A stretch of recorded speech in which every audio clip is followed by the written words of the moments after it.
अस्सलामुअलैकुम दोस्तों, उम्मीद है आप लोग खैरियत से होंगे। इस वीडियो में हम बात करेंगे कि आइस का जो एक नशा है, आप अक्सर इसका ज़िक्र सुनते रहते हैं और पाकिस्तान के हवाले से ये ज़िक्र अब बहुत ज़्यादा होता है। कुछ अर्सा पहले इस्लामाबाद में एक लड़के ने एक लड़की को कत्ल कर दिया। फिर आपने लाहौर में सुने और कराची में कुछ वाक़यात सुने कि जिसमें किसी शख्स ने अपनी ही फैमिली मेम्बर्स जो हैं उनको जान से मार दिया। और बाद में आप सब लोगों को एक चीज़ का पता चलता है कि वो जो शख्स है वो आइस का नशा करता था। इसी तरह से जो कराची का वाक़या है, वहाँ पे वो ख़ातून जो है वो आइस का नशा करती थी। और इन तमाम जो वाक़यात में एक चीज़ कामन है, वो चीज़ कामन क्या है कि जिन्होंने ये वारदात की या जिन्होंने ये काम किया था, उनको किसी भी किस्म का अफसोस नहीं होता, ना वो उस अफसोस का इजहार करते हैं। अब जहन में सवाल पैदा होता है कि आखिर ये क्या एक ऐसी चीज़ है या कैसा ये एक ऐसा नशा है कि जिसकी वजह से ना सिर्फ ये कि कोई इतना बड़ा जुर्म कर बैठता है, बल्कि जुर्म करने के बाद उसको एहसास तक नहीं होता कि उसने इतना बड़ा जुर्म किया है। अंग्रेज़ी का एक लफ्ज़ होता है जिसको हम कहते हैं रिमोर्स। रिमोर्स क्या है कि आपने एक गुनाह किया, आपने एक गलत काम किया और उसके बाद आपको एहसास होता है कि आपने वो गलत काम किया है। लेकिन वो लोग जो आइस के नशे के आदी होते हैं, उनके अंदर ये रिमोर्स नहीं होता। इससे पहले जो हम नशे सुनते थे वो थे चरस के, वो थे जो हेरोइन होती है, इसके नशे सुनते थे हम।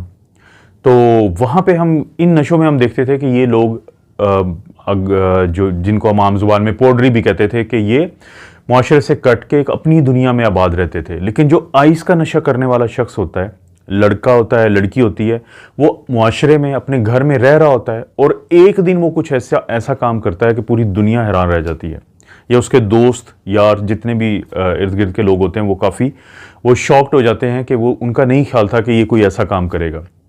तो ये क्या है ये आइस का नशा? इसको आम जुबान में हम क्रिस्टल मेथ भी कहते हैं। क्रिस्टल इसलिए कहते हैं कि इसकी जो शक्ल है वो क्रिस्टल की तरह की होती है, जो आम तौर पे ये लोग इस्तेमाल करते हैं। वैसे तो ये पाउडर फॉर्म में भी है, लेकिन क्योंकि क्रिस्टल फॉर्म बहुत ज़्यादा मशहूर होती है तो इसको एक तो क्रिस्टल कहते हैं। मेथ इसको इसलिए कहते हैं कि इसका जो साइंटिफिक नाम है वो है मेथएम्फेटामिन। ये 1893 में सबसे पहले इसको बनाया गया। अब आपको ये बात समझनी चाहिए कि ये एक शैतानी नशा है, क्योंकि ये इंसानों ने बनाया है। जो मैं हेरोइन की बात की, जो मैंने बात की है कि जो चर्स होती है, तो ये जो है ये पौधों से आते हैं, ये प्लांट से इन नशों को तैयार किया जाता है। लेकिन जो आइस का नशा है ये इंसानों ने केमिकली बनाया है, मतलब ये पहले किसी पौधे के अंदर या किसी चीज़ के अंदर नहीं था।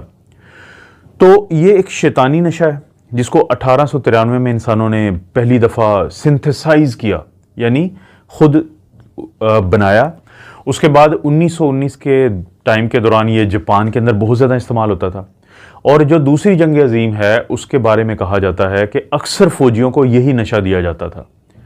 और जो जापानीज थे जिन्होंने जब पर्ल हार्बर पे हमला किया अमेरिका के, और जो जहाज़ों के ऊपर उन्होंने अपने बहरी जहाज़ों के ऊपर अपने जो फाइटर जेट्स होते हैं वो गिराए, तो कहा जाता है इनमें से जो अक्सर पायलट्स हैं उनको ये आइस या क्रिस्टल मेथएम्फेटामिन या क्रिस्टल मेथ का नशा दिया गया था, क्योंकि इस नशे के बाद जो नशा करने वाला होता है उसको ये एहसास ही नहीं होता कि वो कोई ऐसा काम कर रहा है कि जिसमें उसकी जान जा सकती है।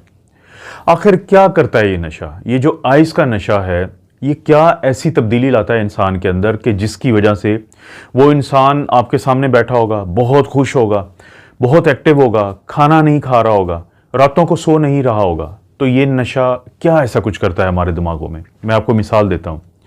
मिसाल के तौर पे आपको एक दिन आपका बेटा या बेटी आके बताता है कि जो क्लास के अंदर उसके सबसे ज़्यादा मार्क्स आए हैं, उसको फर्स्ट प्राइज़ मिला है या फर्स्ट पोजीशन आई है क्लास में, तो आप खुश हो जाएंगे। इसी तरह से आप एक दिन अपने बेटे या बेटी को बताते हैं कि आप गिफ्ट में उनको कार दे रहे हैं, बाइक दे रहे हैं, या जो भी उनकी ख्वाहिश थी, कोई अच्छा मोबाइल फ़ोन दे रहे हैं, तो वो बच्चा या बच्ची वो खुश हो जाएंगे।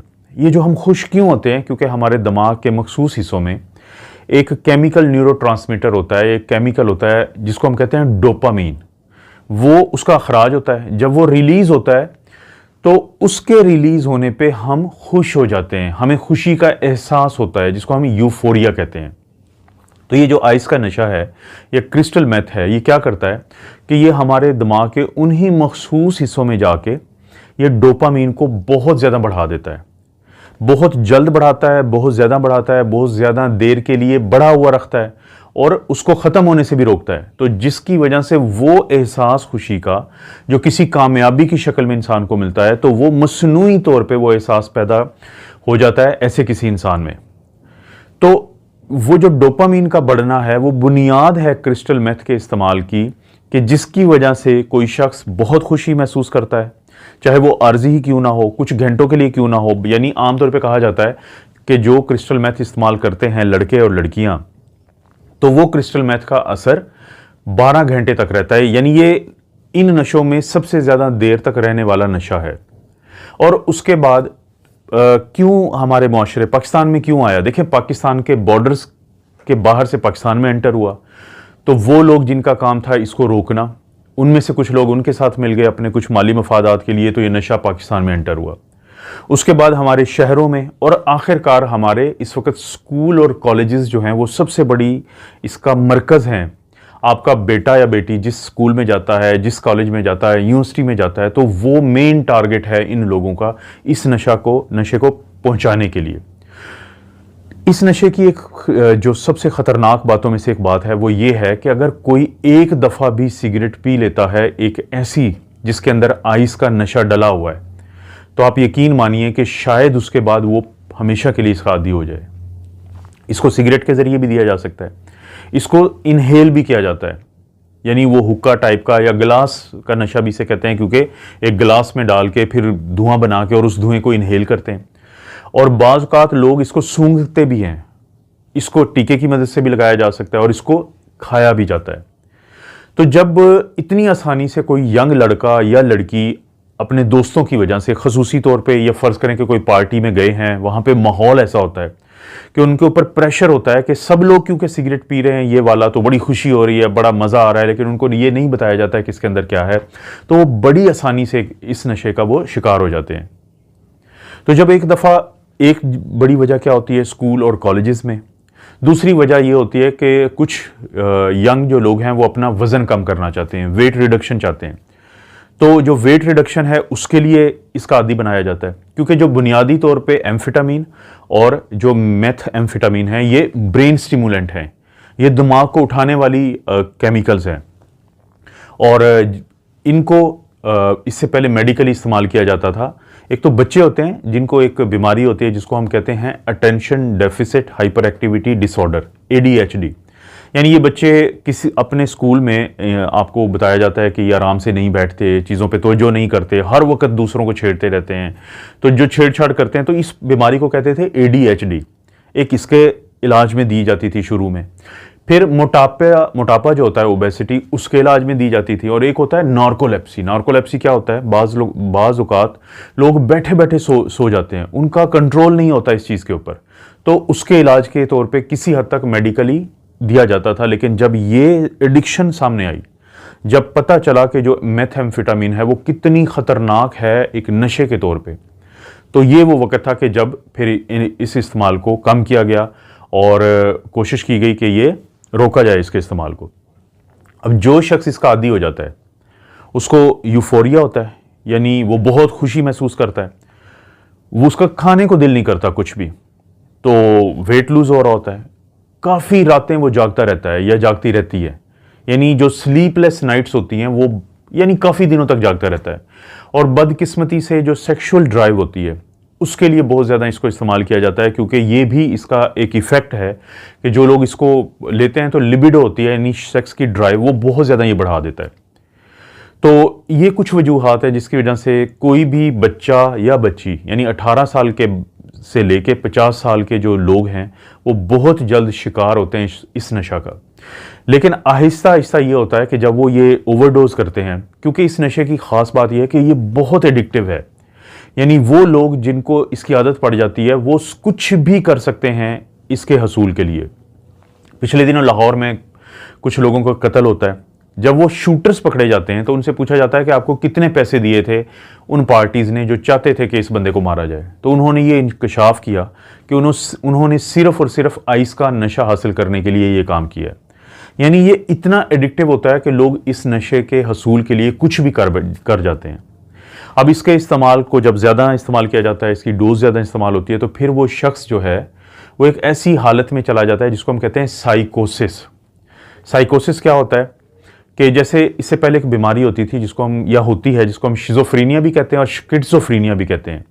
तो उसके मरीज़ के अंदर भी दिमाग के इन ही मखसूस हिस्सों में डोपामीन जो है उसका इखराज ज़्यादा होता है, जिसकी वजह से उसको साइकोसिस होती है। वो साइकोसिस क्या होती है? जैसे कुछ लोग कहते हैं कि हमें कुछ आवाज़ें सुनाई देती हैं कि जो आवाज़ें हमें कहती हैं कि ये काम करो और ये ना करो, इसे हम कहते हैं ऑडिटरी हेलुसिनेशन, जो कि साइकोसिस का हिस्सा होता है। कुछ लोग कहते हैं कि हमारे घर वाले या हमारे दोस्त या फलां शख्स मेरे बारे में प्लानिंग कर रहा था, या हुकूमत के लोग मेरे पीछे रहते हैं हर वक्त, वो मुझे कुछ नुकसान पहुंचाना चाहते हैं, तो इसको हम कहते हैं डिल्यूजनल साइकोसिस। यानी पैरानॉइड होता है वो शख्स, या परसिक्यूटरी साइकोसिस होता है कि हर बंदा मेरे पीछे और मेरे खिलाफ प्लानिंग कर रहा है। बाज़ जो इनमें से लोग होते हैं उनको ये शक होता है कि उनके चेहरे के ऊपर जो है वो कुछ चीज़ें रेंग रही हैं, कुछ छोटे छोटे जो इंसेक्ट्स हैं वो रेंग रहे हैं, तो वो इसको हर वक्त पिक करते रहते हैं, तो उनके चेहरों पे जख्म होते हैं।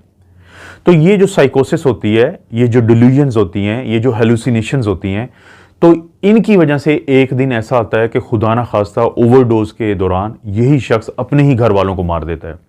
अभी पिछले दिनों टाउनशिप का एक इलाका है इधर लाहौर में, वहाँ पे एक वाकया हुआ। उस लड़के ने अपने फैमिली मेम्बर्स को सबको मार दिया, अपने पेरेंट्स को, अपने बहन भाइयों को। तो जब उससे पूछा गया तो वो कहता है कि एक बुजुर्ग थे, वो मेरे कान में मुसलसल कहते थे कि उसके 3 बेटे थे, जिस बंदे ने ये काम किया।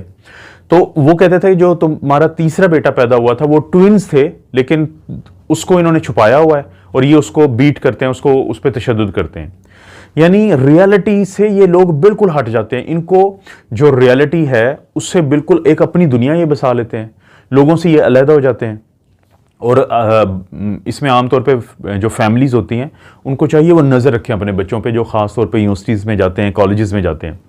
क्योंकि इसका इलाज क्या होता है कि अक्सर इन लोगों को दाखिल करवाया जाता है कुछ ऐसे क्लिनिक में जो नशे का इलाज करते हैं। वहाँ पे जो एंटी साइकोटिक्स होती हैं, एंटी साइकोटिक्स क्या होती हैं? ये जो स्किज़ोफ्रीनिया या शिज़ोफ्रीनिया के जो मरीज़ होते हैं या बाइपोलर डिसऑर्डर के, तो उनके अंदर भी क्योंकि यही साइकोसिस होती है, तो वो जो एंटी साइकोटिक्स दवाइयाँ दी जाती हैं, फिर सुलाने वाली दवाइयाँ दी जाती हैं। चांसेस होते हैं कि ये एक दफ़ा ठीक हो जाते हैं ये लोग, लेकिन 90% चांसेस होते हैं कि वापस आके फिर दोबारा इस नशे को लग जाते हैं। लेकिन बार बार ये करना पड़ता है कि ये ठीक होते हैं, फिर इनको ये लत लग जाती है, फिर इनको दोबारा दाखिल करवाया जाता है। तो ये सिलसिला चलता रहता है। क्योंकि हमारे शहरों में इस वक्त बहुत ज़्यादा हैं ये कॉलेज यूनिवर्सिटी के अलावा भी बहुत ज़्यादा हैं। अब मुख्तलिफ मोहल्लों में लोग बेच रहे होते हैं, और वजह सबसे बड़ी क्या है कि जिन लोगों ने इनको रोकना है वो इनके साथ मिले हुए हैं अपने माली मफादात के लिए। चाहे तो वो आपकी एडमिनिस्ट्रेशन हो, चाहे वो आपके ब्यूरोक्रेट्स हों, चाहे वो आपके पॉलिटिशियंस हों, चाहे वो आपकी पुलिस वाले हों, उनमें से कुछ ना कुछ काली भेड़ें ऐसी हैं जो अपने माली मफादात के लिए इन लोगों के साथ मिले हुए होते हैं, और ये नशा आपके गली मोहल्ले और आपके बच्चों तक इस वक्त पहुंचा हुआ है। तो अगर इन बच्चों को इस नशे से किसी ने बचाना है अल्लाह के बाद, वो आप खुद हैं। आप अपने बच्चों की जो एक दोस्तों का सर्कल है उस पर ज़रूर नज़र रखें, और कोशिश करें कि अपने बच्चों को इन नशों से ज़रूर आगाह करें। क्योंकि एक दफ़ा सिगरेट का कश लगाने से, एक दफ़ा किसी पार्टी में इंजॉय करने से, वहाँ से काम शुरू होता है और फिर ज़िंदगी भर का जो है ये रोग बन जाता है। और जो कराची में वाक़या हुआ था, मैंने हवाला दिया है कि जहाँ पे खातून ने अपने हस्बैंड को बिहेड कर दिया, सरतन से जुदा कर दिया, तो उसके बाद उसको वो सो गई वहाँ पे आराम से, ऐसे जैसे कुछ हुआ ही नहीं है, सब कुछ नॉर्मल है। क्योंकि ये जो नशा है ये आपके अंदर से जो जुर्म करने के बाद का जो एहसास है उसको ख़त्म कर देता है। तो जो क्रिस्टल मेथ है, जो ये जो आइस का नशा है, इसके बारे में कोशिश करें कि गूगल करें, थोड़ा सा इल्म हासिल करें, इसके बारे में पढ़ें, और अपने बच्चों को, उनके मुस्तकबिल को और अपने बुढ़ापे को इस अजाब से बचाएं। क्योंकि ये एक शैतानी नशा है, ये जंगों में इस्तेमाल होने वाला नशा है। ये फौजियों को, वो जो वर्ल्ड वार 2 की मैंने हवाला दिया है, वहाँ पे उनको जब दिया जाता था उसके बाद वो लड़ते थे, सिर्फ उनको एहसास नहीं होता था कि उनको कुछ नुकसान भी हो सकता है। तो अपने बच्चों को इस शैतानी नशे से आपने ज़रूर बचाना है, क्योंकि ये पाकिस्तान में इस वक्त बहुत तेज़ी से और बहुत ज़्यादा फैला हुआ है। इस तरह की आपको ज़रूर मिलती रहेंगी अपडेट्स। अगर दिल की बीमारियों के बारे में, ब्लड प्रेशर की बीमारी के बारे में, शुगर की बीमारी के बारे में और खून की नालियों के बीमारी के बारे में जानना चाहते हैं आप लोग, तो आपने मेरा जो चैनल है डॉक्टर अफजल कार्डियोलॉजी ऑफिशियल, जिसका लिंक डिस्क्रिप्शन में मिल जाएगा, उसको ज़रूर आपने विजिट करना है। आप अपना और अपनी फैमिली का ख्याल रखें। अल्लाह ताला आपको और आपकी फैमिली को हर किस्म की बुराई, बीमारी और आजमाइश से महफूज रखें।